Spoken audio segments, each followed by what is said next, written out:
Hillary Clinton taking flack from the left and the right.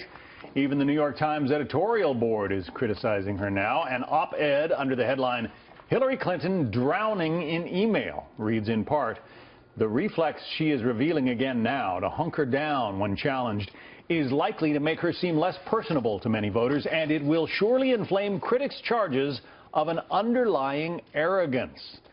Let's talk about it with Eliana Johnson, Washington editor of the National Review. Josh Kraushar is politics editor for the National Journal. Welcome to both of you. There's a Public Policy Institute poll out, Eliana, from earlier this week, a couple of days ago actually, that shows Hillary Clinton's lead over Bernie Sanders in California is just at 2 percentage points, and that is within the margin of error. Could she conceivably lose that state?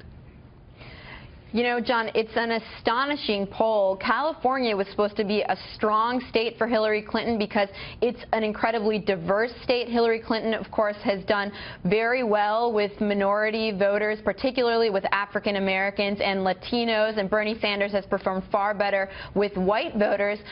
She could conceivably lose the state, and if she does so, or if she wins by a small margin, she will truly limp into the Democratic Convention in Philadelphia in July, and will really emerge as one of the weakest nominees we've seen in a long time.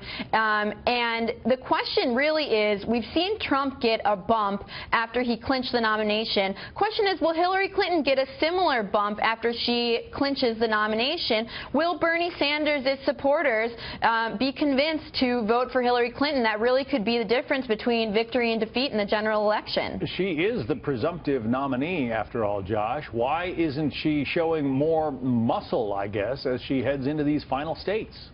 Look, the Democratic base is not with Hillary Clinton, even at this late stage of the fight, and even though it looks like she will have enough delegates to lock up the nomination. I mean, that poll out of California is stunning because Hillary Clinton loses the African-American vote to Bernie Sanders, even though she's won it in many of the other previous states. So she's losing momentum, even though she has the nomination all but locked up. And that should be a huge red flag for Democrats, for Clinton supporters, because she needs to have high energy among the base, high energy among African-Americans, high energy among Hispanics, which make up such a big part of that California Democratic electorate. They are not really enthusiastic about her campaign, and many of them aren't even voting for her in California. So this is a big red flag. It doesn't just provide worries for the Clinton camp in California, but also for the energy she needs in a general election against Donald Trump. Well, sticking with you for a moment, Josh, what do you think about Eliana's essentially a question earlier that you know, is she going to get the kind of bump that Donald Trump has seen once he effectively sewed up the Republican nomination? It's an open question. I think it's more likely than not that she does, because the Bernie supporters still are not with Hillary. They've grown more angry towards Hillary Clinton as this campaign has gone on and on. But it's likely she'll get a little bit of a bump, a 2-point bump. The problem is the race is a lot closer than the Clinton campaign ever imagined, and they didn't expect Trump to lock up the Republican nomination before Hillary Clinton locked up the Democratic nomination. And that puts her at a real disadvantage as we're getting into the home stretch. And the New York Times, not the editorial pages, the news coverage pages, Eliana, say that her job of pursuing the nomination and ultimately winning the presidency just got harder as a result of this Inspector General report on her private email server.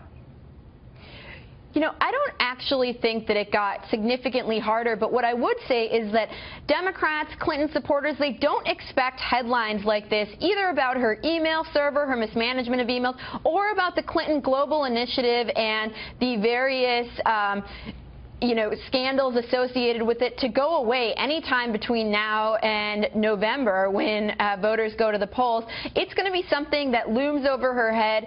Donald Trump, of course, has branded her Crooked Hillary. This is really going to be something that hobbles her between now and November, and that serves as a drag on her. Bernie Sanders has very effectively used these scandals to tar her as, a crooked establishment candidate, and it really is going to be a drag on her. In that sense, I don't think each one of these makes it harder, but it's something that's permanently really a weight on her shoulders. Hard to remember a time when California was still playing big in the Democratic race for the presidency. Eliana Johnson from National Review, Josh Kraushar, National Journal. Thank you both. Thanks, John.